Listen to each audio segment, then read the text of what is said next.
संपत्ति कर यानी वेल्थ टैक्स।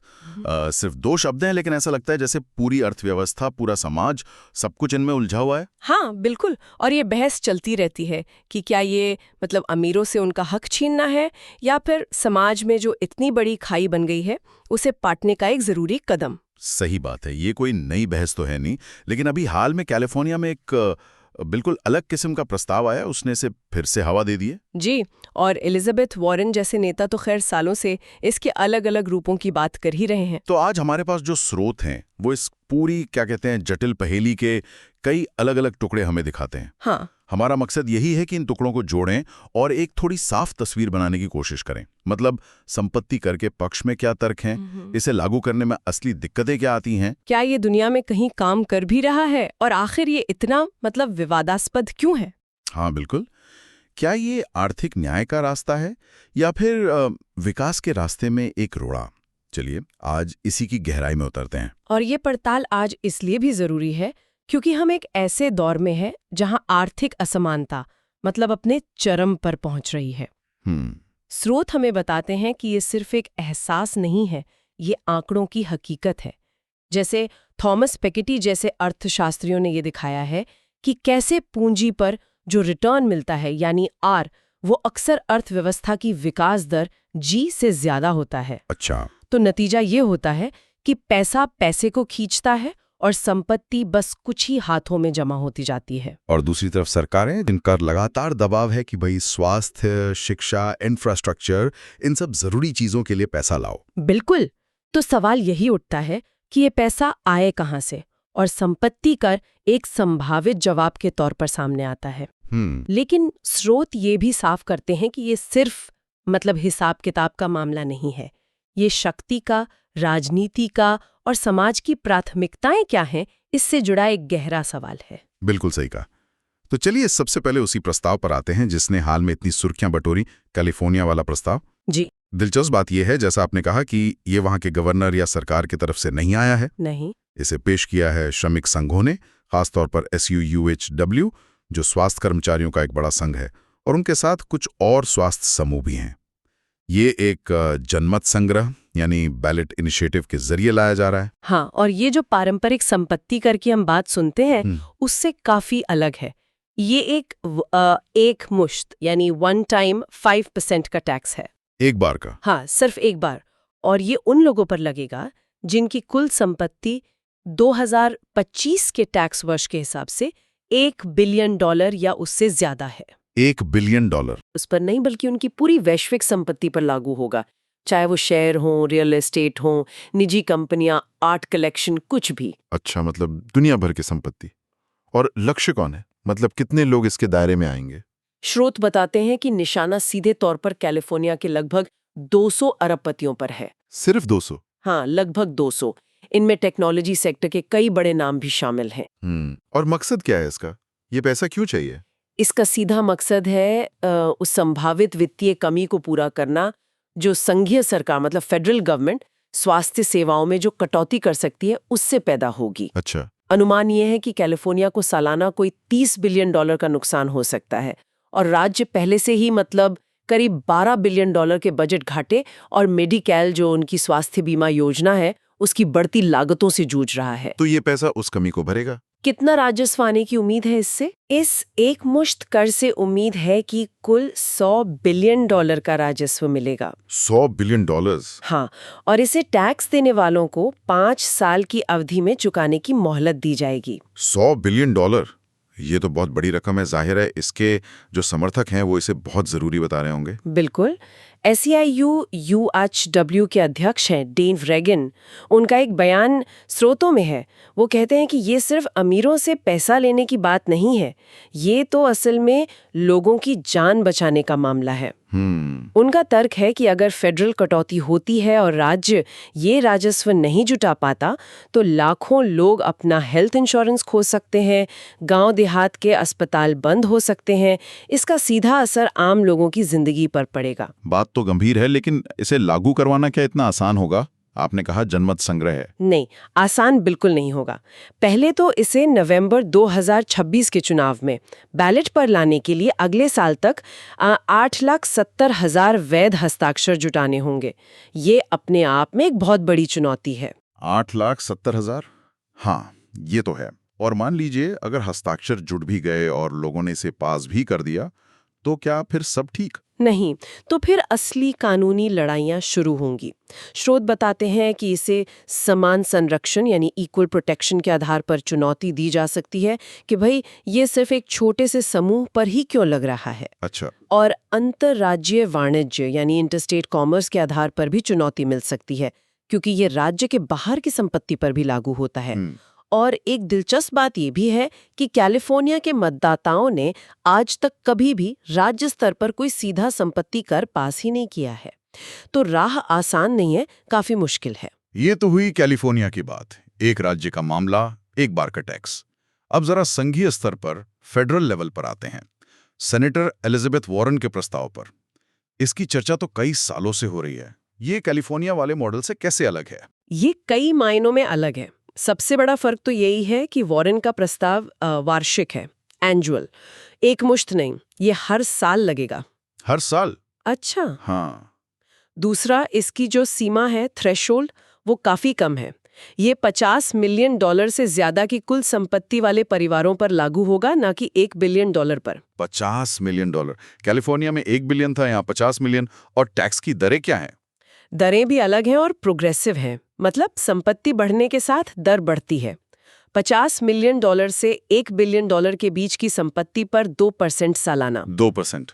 और $1 बिलियन से ऊपर की संपत्ति पर 6% सालाना।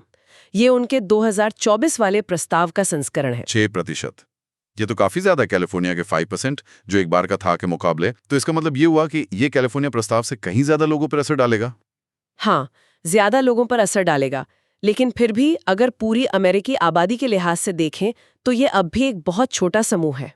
अच्छा, कितना छोटा? अनुमान है कि ये लगभग 0.05% अमेरिकी परिवारों को ही प्रभावित करेगा, मतलब करीब 75,000 से 1 लाख परिवार। सिर्फ 0.05%? जी, लेकिन क्योंकि ये हर साल लगेगा और इसकी ऊपरी दर वो 6% वाली काफी ज्यादा है, तो इससे जो अनुमानित राजस्व है वो बहुत बड़ा है। कितना? वॉरेन के साथ काम करने वाले जो अर्थशास्त्री हैं, इमैनुअल सेजो और गैब्रियल ज़ुकमैन, उनका अनुमान है कि इससे 10 साल में $3 ट्रिलियन से 3.75 ट्रिलियन तक जुटाए जा सकते हैं। $3 ट्रिलियन? जरा सोचिए, मतलब सिर्फ 0.05% परिवारों से इतना राजस्व आ सकता है। हाँ। और वॉरेन कहती हैं कि इस पैसे से अमेरिका में चाइल्ड केयर, मुफ्त कॉलेज, ग्रीन एनर्जी जैसे बड़े सामाजिक कार्यक्रम फंड किए जा सकते हैं। उनका जो मध्यम वर्ग पुनर्निर्माण एजेंडा है, ये आंकड़े ही अपने आप में बताते हैं कि संपत्ति कितनी ज्यादा कुछ ही हाथों में जमा है। बिल्कुल। और वॉरेन के प्रस्ताव की एक और खास बात है जिस पर स्रोत काफी जोर देते हैं, वो है सख्त प्रवर्तन, स्ट्रिक्ट एनफोर्समेंट पर उनका फोकस। अच्छा, वो कैसे? उन्होंने इसके लिए IRS, जो अमेरिका की टैक्स एजेंसी है, उसको $100 बिलियन की अतिरिक्त फंडिंग देने का प्रस्ताव दिया है। 100 बिलियन? सिर्फ एनफोर्समेंट के लिए। हाँ। और इस टैक्स के दायरे में आने वाले लोगों के लिए 30% की अनिवार्य ऑडिट दर रखने का प्रस्ताव है। और सबसे अहम, टैक्स से बचने के लिए जो लोग देश छोड़कर जाना चाहें, उन पर 40% का भारी भरकम एग्जिट टैक्स लगाने का। 40% एग्जिट टैक्स? जी, ये साफ तौर पर उन आलोचनाओं का जवाब देने की कोशिश है कि भाई संपत्ति कर लागू करना मुश्किल है और लोग आसानी से इससे बच निकलते हैं। समझ गया।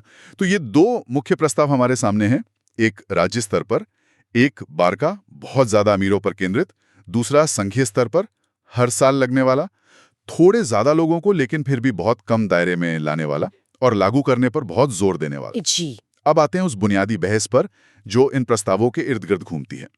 स्रोत जो हैं वो संपत्ति कर के पक्ष में क्या मुख्य तर्क देते हैं? सबसे पहला और शायद सबसे शक्तिशाली तर्क है समानता और न्याय का, इक्विटी एंड फेयरनेस। स्रोत इस बात पर ध्यान दिलाते हैं कि कैसे महामारी के दौरान जब आम लोग संघर्ष कर रहे थे, उसी वक्त अरबपतियों की संपत्ति में भारी उछाल आया। अकेले कैलिफोर्निया में $800 बिलियन से ज्यादा का इजाफा हुआ। 800 बिलियन। हाँ, तो समर्थकों का कहना है कि इस बढ़ी हुई संपत्ति का एक छोटा सा हिस्सा समाज के भले के लिए वापस लेना न सिर्फ उचित है बल्कि जरूरी भी है। दूसरा तर्क तो साफ ही है, सार्वजनिक सेवाओं का वित्त पोषण, फंडिंग पब्लिक सर्विसेज। बिल्कुल। चाहे वो स्वास्थ्य हो, शिक्षा हो, जलवायु परिवर्तन से निपटना हो या जो हमारा इंफ्रास्ट्रक्चर है उसे सुधारना हो, इन सब कामों के लिए पैसा चाहिए। और जैसा हमने देखा, संपत्ति कर की ये क्षमता है कि वो बहुत कम लोगों को प्रभावित करके भी भारी मात्रा में राजस्व जुटा सकता है। सही बात है। हाँ, और ये सीधे तौर पर अत्यधिक असमानता, एक्सट्रीम इनइक्वालिटी के मुद्दे को भी संबोधित करता है। अमेरिका में हालात ऐसे हैं कि शीर्ष 0.1% लोगों के पास उतनी ही संपत्ति है जितनी निचले 90% लोगों के पास मिलाकर है। सोचिए जरा, टॉप 0.1% बराबर बॉटम 90%। जी, तो संपत्ति कर को इस खाई को पाटने के एक तरीके के तौर पर देखा जाता है। और एक दिलचस्प बात जो स्रोत बताते हैं वो है इसकी लोकप्रियता, पॉपुलैरिटी। हाँ, अच्छा, लोगों को ये पसंद है। हाँ, कई सर्वेक्षणों में ये पाया गया है कि संपत्ति कर के विचार को दोनों प्रमुख राजनीतिक दलों, डेमोक्रेट्स और रिपब्लिकन्स, दोनों के मतदाताओं का समर्थन हासिल है।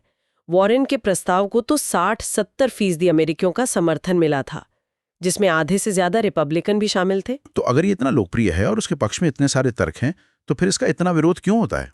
विपक्ष के मुख्य तर्क क्या हैं? विरोध के तर्क भी उतने ही मुखर और कह सकते हैं प्रभावशाली हैं।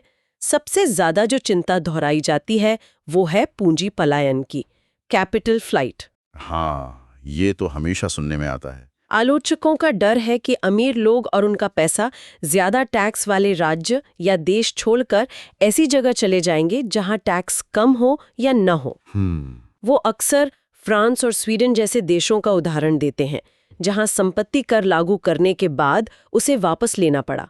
हालांकि स्रोत ये भी बताते हैं कि उन मामलों में टैक्स के डिजाइन में भी कुछ कमियां थीं। अच्छा। कैलिफोर्निया में हॉवर्ड जार्विस टैक्सपेयर्स एसोसिएशन जैसी संस्थाएं हैं जो चेतावनी दे रही हैं कि इससे न सिर्फ संपत्ति कर का राजस्व नहीं मिलेगा, बल्कि ये अमीर लोग जो इनकम टैक्स और सेल्स टैक्स देते हैं वो भी चला जाएगा। ये तो एक बड़ी चिंता है। और क्या? दूसरी बड़ी चिंता है प्रशासनिक जटिलता की, एडमिनिस्ट्रेटिव कॉम्प्लेक्सिटी। ये एक बहुत ही व्यवहारिक मुद्दा है। हाँ, ये कैसे काम करेगा? किसी की कुल संपत्ति का हर साल सही मूल्यांकन करना, खासकर जब उसमें गैर तरल संपत्तियां हों, इलिक्विड एसेट्स, जैसे कि कोई महंगी पेंटिंग या कोई प्राइवेट बिजनेस या जमीन जायदाद, इनका सही मूल्य आंकना बेहद मुश्किल और महंगा हो सकता है। शिकागो बूथ स्कूल के एक सर्वेक्षण का जिक्र है जिसमें 82% अर्थशास्त्रियों ने बड़े पैमाने पर संपत्ति कर के सटीक और निष्पक्ष मूल्यांकन की व्यावहारिकता पर संदेह जताया था। 82% अर्थशास्त्री, ये तो बड़ा नंबर है। जी। फिर आर्थिक प्रभाव, इकोनॉमिक इम्पैक्ट पर भी सवाल उठाए जाते हैं। जैसे टैक्स फाउंडेशन जैसे कुछ थिंक टैंक हैं जिनका अनुमान है कि संपत्ति कर लगाने से निवेश हतोत्साहित हो सकता है, लोग बचत कम कर सकते हैं और लंबी अवधि में जीडीपी और राष्ट्रीय आय में कमी आ सकती है। अच्छा। तर्क ये दिया जाता है कि ये इनोवेशन और जो उद्यमी जोखिम लेते हैं उनके लिए एक नकारात्मक संदेश है। और अमेरिका के संदर्भ में एक और बड़ी बाधा है संवैधानिक चुनौतियां, कॉन्स्टिट्यूशनल हर्डल्स। हाँ, ये बहुत अहम है। अमेरिकी संविधान में एक प्रत्यक्ष कर यानी डायरेक्ट टैक्स का खंड है जिसकी व्याख्या को लेकर हमेशा बहस रही है कि क्या संपत्ति कर संवैधानिक है भी या नहीं। और हाल ही में सुप्रीम कोर्ट का एक फैसला आया, मूअर वर्सेस यूएस 2024। हालांकि वो सीधे तौर पर संपत्ति कर पर नहीं था, लेकिन वो इस सवाल से जुड़ा था कि क्या सरकार किसी संपत्ति के बढ़े हुए मूल्य पर टैक्स लगा सकती है भले ही उसे बेचा ना गया हो, यानी अनरियलाइज्ड गेन्स पर टैक्स। इस फैसले ने संपत्ति कर की संवैधानिक वैधता पर और सवाल खड़े कर दिए हैं। तो कानूनी पेच भी बहुत हैं। बिल्कुल। और आखिर में राजनीतिक विरोध तो है ही, पॉलिटिकल ऑपोजिशन। हाँ, वो तो होगा ही। इसे अक्सर वर्ग संघर्ष या क्लास वॉरफेयर कहकर खारिज करने की कोशिश की जाती है, या ये कहा जाता है कि ये सफलता को सजा देना है। और ये डर भी फैलाया जाता है कि देखो, एक बार अगर अमीरों पर ये टैक्स लग गया तो भविष्य में इसका दायरा बढ़ाकर मध्यम वर्ग को भी इसमें शामिल किया जा सकता है। दुनिया में कहीं ये सफलतापूर्वक काम कर रहा है? मतलब क्या ये सिर्फ एक किताबी विचार है या इसे जमीन पर उतारा जा सकता है? स्रोत क्या कहते हैं? स्रोत कुछ उम्मीद की किरण दिखाते हैं। वो कुछ ऐसे देशों का उदाहरण देते हैं जहां संपत्ति कर दशकों से लागू है और अर्थव्यवस्था पर कोई विनाशकारी प्रभाव नहीं पड़ा है। अच्छा, कौन से देश? स्विट्जरलैंड एक प्रमुख उदाहरण है। स्विट्जरलैंड, वहां तो सब ठीक लगता है। हाँ, वहाँ राष्ट्रीय स्तर पर नहीं बल्कि कैंटन, जो राज्यों की तरह होते हैं, उनके स्तर पर संपत्ति कर लगता है। दरें आमतौर पर काफी कम होती हैं, 0.1% से 1% के बीच, लेकिन आधार व्यापक होता है, मतलब ज्यादातर संपत्तियां शामिल होती हैं। कम दर, ज्यादा चीजें शामिल। बिल्कुल। नतीजा ये है कि अनुपालन कंप्लायंस ज्यादा है, राजस्व स्थिर है और ये वहाँ की मजबूत अर्थव्यवस्था के साथ दशकों से सहअस्तित्व में है। ये तो दिलचस्प है। और कोई उदाहरण? नॉर्वे का मॉडल भी दिलचस्प है। वहाँ भी संपत्ति कर है जो उनके व्यापक सामाजिक सुरक्षा जाल का हिस्सा है। अच्छा। व्यवस्था काफी पारदर्शी है और जनता का सरकार पर भरोसा बहुत ज्यादा है, जो टैक्स अनुपालन में मदद करता है। और उनके पास वो $1.6 ट्रिलियन का विशाल सॉवरेन वेल्थ फंड भी है। स्पेन में भी पात्रेमोनियो नाम से संपत्ति कर है, जिसमें क्षेत्रीय भिन्नताएं हैं और इससे मुख्य रूप से सामाजिक खर्चों का वित्तपोषण होता है। तो इन सफल या कम से कम स्थायी उदाहरणों से क्या सबक मिलता है? क्या कोई फॉर्मूला है कि ये काम कैसे कर सकता है? स्रोत इशारा करते हैं कि सफलता असल में डिजाइन में छुपी है। कुंजी है व्यापक आधार, यानी ज्यादातर संपत्तियों को शामिल करना, कम दरें ताकि पलायन और विरोध कम हो, और उच्च विश्वास और पारदर्शिता, यानी ताकि लोग नियमों का पालन करें। व्यापक आधार, कम दर और विश्वास। हाँ, अगर ये चीजें मौजूद हों तो संपत्ति कर टिकाऊ हो सकता है। ये उन विफलताओं के विपरीत है जहां दरें बहुत ज्यादा थीं या छूटें बहुत थीं या मूल्यांकन बहुत जटिल था। डिजाइन महत्वपूर्ण है, लेकिन हमने उन व्यावहारिक चुनौतियों की बात की थी, मूल्यांकन की मुश्किल, नकदी की कमी, लोगों का टैक्स से बचने के लिए चले जाना। क्या स्रोत इनके कुछ ठोस समाधान भी सुझाते हैं? हाँ, और ये हिस्सा काफी रोचक है। ये दिखाता है कि अर्थशास्त्रियों और नीति बनाने वालों ने इन समस्याओं पर वाकई काफी सोचा है। अच्छा, बताइए। जैसे वो डर कि कंपनी के संस्थापक को टैक्स देने के लिए शेयर बेचने पड़ेंगे और उसका कंट्रोल चला जाएगा। हाँ, संस्थापक के नियंत्रण में कमी का डर। समाधान ये सुझाया गया है कि टैक्स का भुगतान नॉन वोटिंग शेयरों में करने की अनुमति दी जाए। नॉन वोटिंग शेयर मतलब कंपनी के ऐसे हिस्से जिनमें मालिकाना हक तो हो, पर कंपनी के फैसलों में वोट देने का अधिकार ना हो। इससे संस्थापक का नियंत्रण बना रहता है और सरकार को भी एक मूल्यवान संपत्ति मिल जाती है। ये चालाकी भरा समाधान है।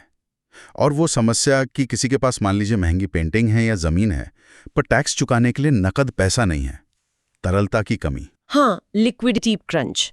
इसके लिए कई विकल्प सुझाए गए हैं। एक है भुगतान को स्थगित करने की सुविधा देना, डिफरल, मतलब टैक्स बाद में चुकाया जा सके, शायद ब्याज के साथ, जब वो संपत्ति बेची जाए या व्यक्ति की मृत्यु हो जाए। अच्छा। दूसरा विकल्प है अनुमानित आय, इम्प्यूटेड यील्ड का इस्तेमाल करना, यानी ये मान लिया जाए कि वो गैर तरल संपत्ति सालाना एक निश्चित दर से आय उत्पन्न कर रही है और उसी अनुमानित आय पर टैक्स लगाया जाए। और मूल्यांकन की जटिलता, जिसके बारे में वो 82% अर्थशास्त्री चिंतित थे। हाँ, वैल्यूएशन कॉम्प्लेक्सिटी।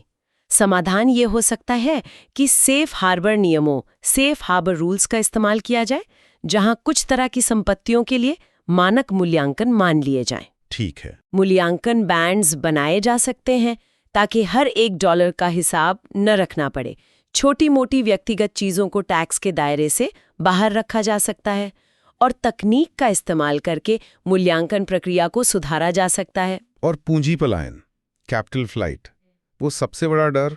उसके लिए भी समाधान है। एक तो एग्जिट टैक्स, जैसा वॉरेन ने सुझाया है, यानी देश या राज्य छोड़ने पर एक मुश्त टैक्स। दूसरा ट्रेलिंग लायबिलिटी, यानी छोड़ने के बाद भी कुछ सालों तक संपत्ति कर देना पड़ सकता है। हालांकि इन्हें लागू करने के लिए अंतर्राष्ट्रीय सहयोग और संधियों की जरूरत होगी, जो आसान नहीं है। सही बात है। और ये भ्रम के मुझ पर तो पहले ही इनकम टैक्स, प्रॉपर्टी टैक्स लग रहा है, अब ये एक और टैक्स, दोहरे कराधान का डर, डबल टैक्सेशन। इसका समाधान है मौजूदा करों के साथ क्रेडिट समन्वय स्थापित करना। Credit coordination.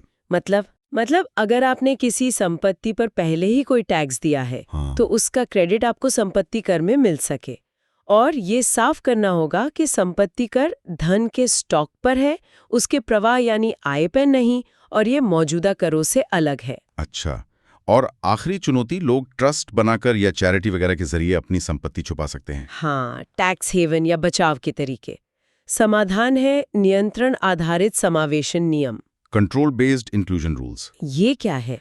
यानी अगर टैक्स देने वाले का उन ट्रस्ट या संस्थाओं पर प्रभावी नियंत्रण है तो उनकी संपत्ति को भी व्यक्ति की कुल संपत्ति में गिना जाएगा, भले ही कागज पर मालिक कोई और हो। साथ ही संबंधित पक्ष नियम, एग्रीगेशन रूल्स लागू करना, ताकि परिवार के सदस्यों के बीच संपत्ति का सिर्फ कागजी बंटवारा करके टैक्स से न बचा जा सके। तो ऐसा लगता है कि हर बड़ी व्यावहारिक चुनौती के लिए कम से कम एक संभावित समाधान सोचा तो गया है। हाँ, सोचा गया है। स्रोत ये जरूर कहते हैं कि कोई भी समाधान एकदम परफेक्ट नहीं है और इन्हें लागू करना जटिल होगा, आसान नहीं होगा, लेकिन वो ये तर्क जरूर देते हैं कि सही इंजीनियरिंग और डिजाइन से इन घर्षणों को काफी हद तक कम किया जा सकता है, जिससे संपत्ति कर तकनीकी रूप से संभव हो सकता है। हाँ, तकनीकी रूप से शायद संभव हो, लेकिन यहीं पर एक अंतिम स्रोत हमें एक अलग और शायद ज्यादा महत्वपूर्ण पहलू की ओर ले जाता है। वो है राजनीतिक बाधा, द पॉलिटिकल हर्डल। अच्छा, ये स्रोत एक बहुत तीखा सवाल पूछता है। अगर संपत्ति कर के पक्ष में आर्थिक तर्क दिए जा सकते हैं, अगर जनता का एक बड़ा हिस्सा इसका समर्थन करता है, और अगर व्यवहारिक समाधान मौजूद है, तो फिर ये राजनीतिक रूप से बार बार असफल क्यों हो जाता है? ये वाकई सोचने वाली बात है। मतलब अगर लॉजिक है, सपोर्ट है, तरीके हैं, फिर भी क्यों नहीं हो पाता? क्या ये सिर्फ राजनीति का खेल है? स्रोत का विश्लेषण तो यही कहता है। उनके अनुसार संपत्ति कर की लड़ाई असल में आर्थिक सिद्धांतों की लड़ाई कम और शक्ति और कथा यानी नैरेटिव की लड़ाई ज्यादा है। नैरेटिव की लड़ाई। हाँ, विरोधी पक्ष अक्सर तथ्यों या आंकड़ों को झुठलाकर नहीं जीतता, बल्कि वो पूरी कहानी पर ही कब्जा कर लेता है। उनकी रणनीतियां क्या होती हैं? भय फैलाना, जैसे ये सफलता पर हमला है, सारा निवेश और नौकरियां चली जाएंगी, प्रस्तावकों पर व्यक्तिगत हमले करना, बहस को संस्कृति युद्ध, कल्चर वॉर का रूप देना, ये लोग हमारी जीवन शैली बदलना चाहते हैं, और मीडिया नैरेटिव को अपने पक्ष में मोड़ना। और इस राजनीतिक लड़ाई में संपत्ति कर के समर्थकों की क्या कमजोरियां बताई गई हैं? वो कहाँ चूक जाते हैं? स्रोत कहते हैं कि समर्थक अक्सर ये गलती करते हैं कि वो आंकड़ों और जटिल आर्थिक तर्कों को ही अपनी सबसे बड़ी ताकत मान लेते हैं। हाँ, वो सेज और जुकमैन के नंबर। बिल्कुल, उनकी बातें आम जनता के लिए समझना मुश्किल हो सकती हैं।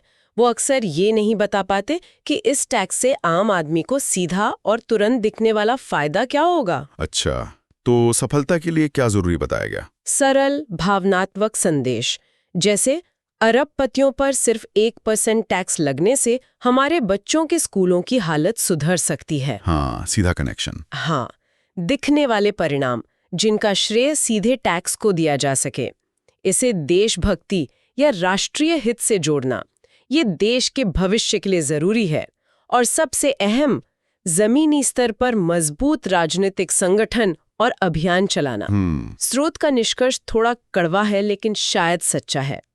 तर्क नहीं, कहानी जीतती है। तो आज की इस पूरी पड़ताल से ये बात तो साफ है कि संपत्ति कर एक बेहद शक्तिशाली विचार है, इसमें कोई शक नहीं। जी, इसमें समाज में जो बढ़ती असमानता है उससे कम करने और जरूरी सार्वजनिक सेवाओं के लिए संसाधन जुटाने की जबरदस्त क्षमता है।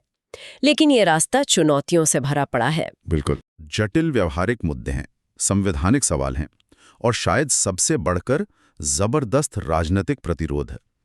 हमने कैलिफोर्निया के नए तात्कालिक प्रयास को देखा, एलिजाबेथ वॉरेन के महत्वाकांक्षी संघीय मॉडल को समझा, यूरोप के कुछ सफल और स्थायी उदाहरणों पर नजर डाली और उन विफलताओं से सबक सीखने की कोशिश की। और अंत में शायद सबसे बड़ा सबक यही निकलता है कि ये मुद्दा सिर्फ अर्थमिति या राजस्व के आंकड़ों का नहीं है, ये हमारे समाज के मूल्यों से जुड़ा है। हम धन और शक्ति के इतने ज्यादा संकेंद्रण को कैसे देखते हैं? क्या हम ये मानते हैं कि इसे कम करने के लिए सक्रिय कदम उठाने चाहिए? स्रोतों से जो समाधान मिले हैं वो ये तो बताते हैं कि अगर इरादा हो तो रास्ते निकाले जा सकते हैं। मतलब डिजाइन महत्वपूर्ण है, लेकिन शायद उससे भी ज्यादा जरूरी है राजनीतिक इच्छा शक्ति और उस कहानी को गढ़ने और जीतने की क्षमता जो बदलाव को संभव बनाती है। और आज की चर्चा से श्रोताओं के लिए सोचने के लिए एक अंतिम बिंदु जो इन स्रोतों से उभरता है, क्या वाकई जैसा कि एक स्रोत का मानना है 21वीं सदी धन जवाबदेही यानी वेल्थ अकाउंटेबिलिटी की सदी बनने जा रही है? दिलचस्प सवाल है। यानी एक ऐसा युग जहां अत्यधिक संपत्ति रखने वालों को समाज के प्रति ज्यादा जवाबदेह बनाया जाएगा, या फिर क्या उदार लोकतंत्र और पूंजीवाद स्वाभाविक रूप से धन के ऐसे भारी संकेंद्रण के साथ सह अस्तित्व में बने रह सकते हैं, भले ही वो असमानता को लगातार बढ़ाता रहे? ये सवाल सिर्फ एकेडमिक नहीं है। बिल्कुल नहीं। इसका जवाब हमारी आने वाली नीतियों को, हमारे समाज के ताने बाने को और शायद हमारे लोकतंत्र के स्वरूप को भी तय करेगा। विचार करने के लिए एक जरूरी प्रश्न।